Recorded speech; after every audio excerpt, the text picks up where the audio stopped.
Au cœur du territoire de Saint-Mond, les deuxièmes rencontres ampélographiques se sont déroulées les 12 et 13 septembre 2016.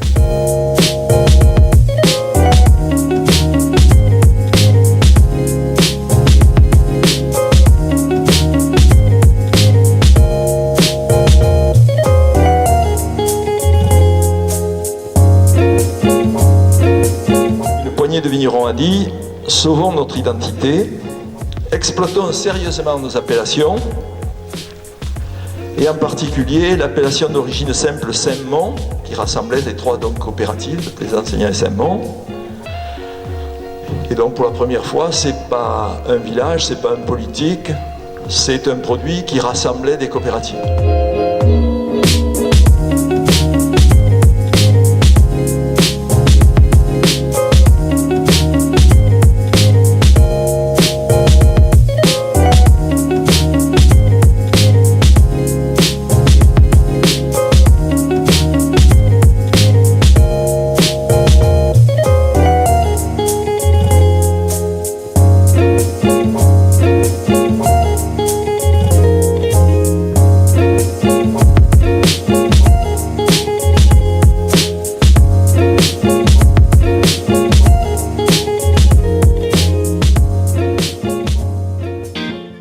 Animées par David Cobold, les conférences des Journées ampélographiques de Saint-Mond ont débuté avec l'un des plus grands experts en la matière, Jean-Michel Boursicot, professeur en ampélographie à l'INRA Montpellier-Supagro.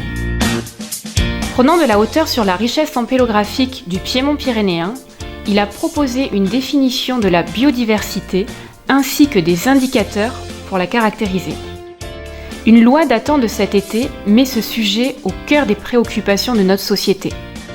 Pour lui, cette biodiversité peut être appréhendée à plusieurs échelles. Tout d'abord au niveau de l'écosystème, avec les interactions entre les différentes populations et leur environnement, entre les espèces ou au sein même d'une espèce par les aspects génétiques. Pour la vigne, ces approches se déclinent en considérant les variétés, les clones, les porte-greffes, avec les apports de la génétique, des mutations et des sélections. La décroissance de la diversité de l'encépagement au niveau mondial démontre l'importance de définir, d'évaluer et de mesurer scientifiquement cette biodiversité pour mieux la préserver. Laurent Audeguin, de l'Institut français de la vigne et du vin, a poursuivi en s'intéressant aux inscriptions récentes du catalogue officiel. Ce catalogue rassemble à ce jour 358 variétés à raisin et depuis 10 ans, 68 nouvelles variétés ont été inscrites. Il s'agit essentiellement de cépages d'origine étrangère, de création variétale et surtout des cépages historiques et patrimoniaux. Ces nouveaux ou anciens nouveaux cépages permettent de s'adapter à un environnement changeant, de préserver un patrimoine, de répondre à un marché de niche, de créer une nouvelle notoriété et ainsi de dynamiser toute une économie. Avant d'être inscrit, tout cépage fait l'objet d'évaluations rigoureuses et scientifiquement encadrées.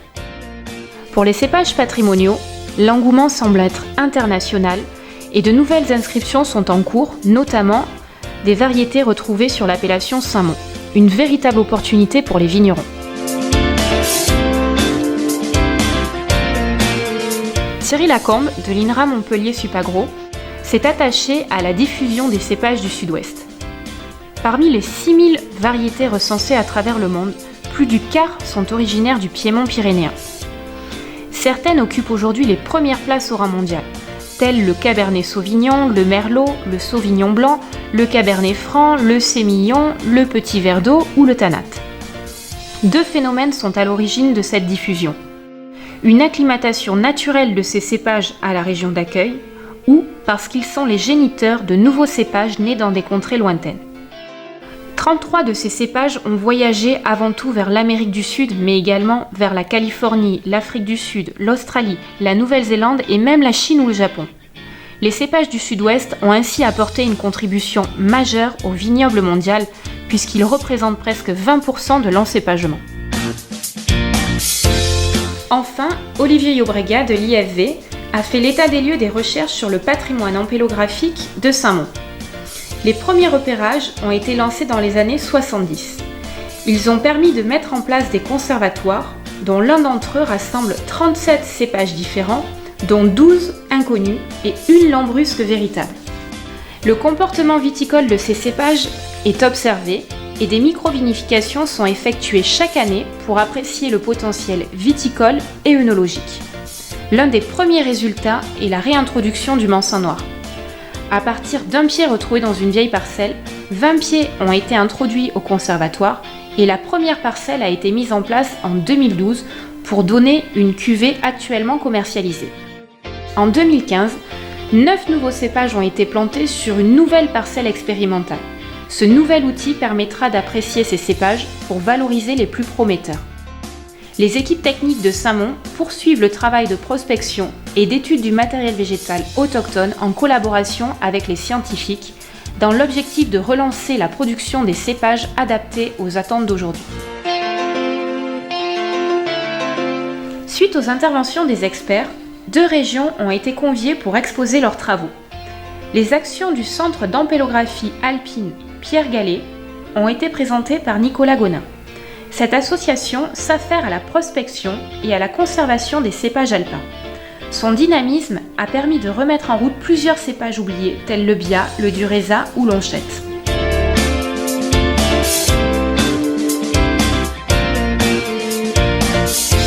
Sébastien Julliard a présenté une autre action remarquable menée par le Conservatoire du vignoble charentais.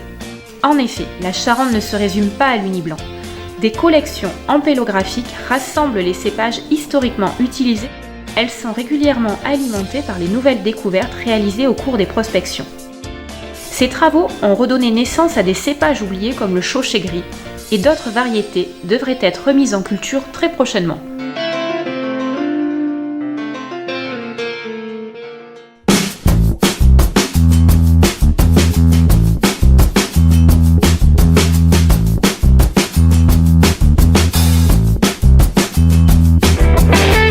Pour accompagner ces propos, des visites ont illustré la richesse ampélographique de Saint-Mont avec entre autres la vigne préphyloxérique inscrite au monument historique, la Madeleine, parcelle remarquable de la fin du XIXe siècle, et le conservatoire de Saint-Mont.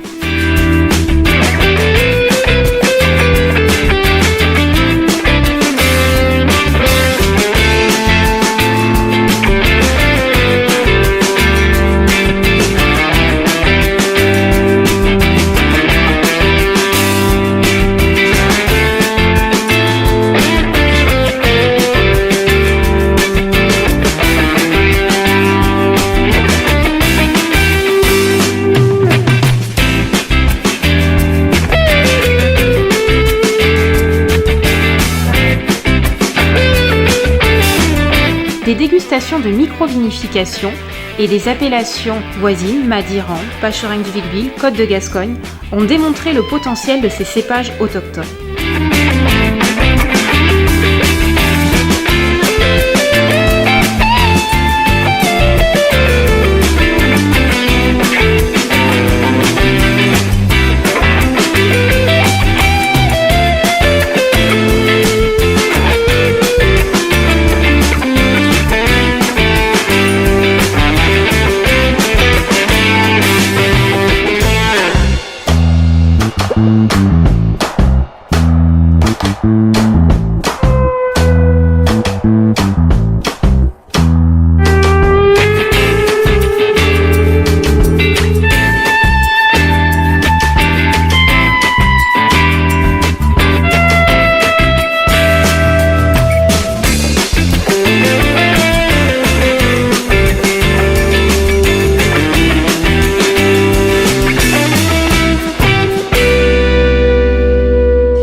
Le cépage du Bosc 1, nommé comme ça parce qu'il était inconnu dans la parcelle où il a été retrouvé chez un monsieur du Bosc.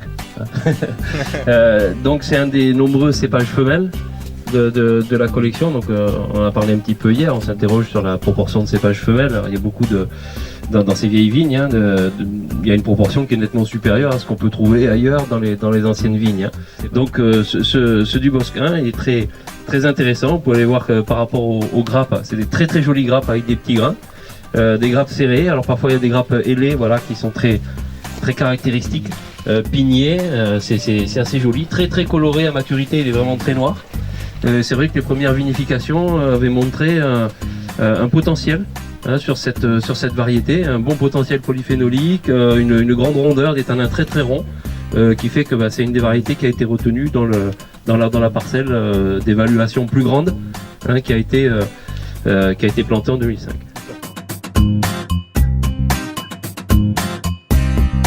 Pour ceux qui reconnaissent le tanat, effectivement, on a plusieurs caractères communs. Pour les distinguer, pas forcément facile sur toutes les vignes, notamment quand on est sur des très vieilles vignes.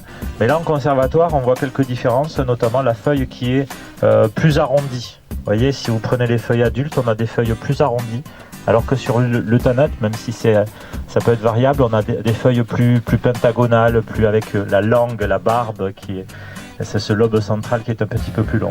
Pareil, il y a un lien génétique direct entre le Cabernet Franc et le Morénois, sans qu'on connaisse l'autre parent.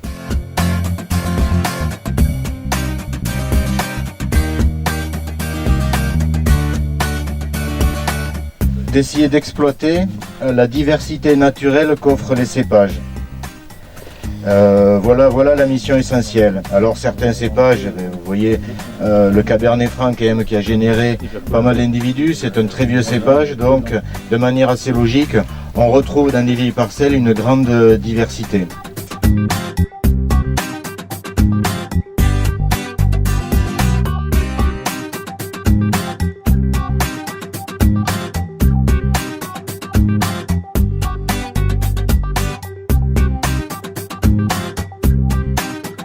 Ces deuxièmes rencontres ampélographiques de Saint-Mond se sont clôturées autour d'une table ronde à Marciac.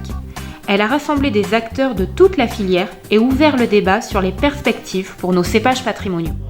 À la fois un regard projeté vers l'avenir avec une volonté de développement d'un territoire, mais en étant fort de ses valeurs, en étant fort de ses racines, en étant fort de son patrimoine, eh bien on pouvait soulever des montagnes.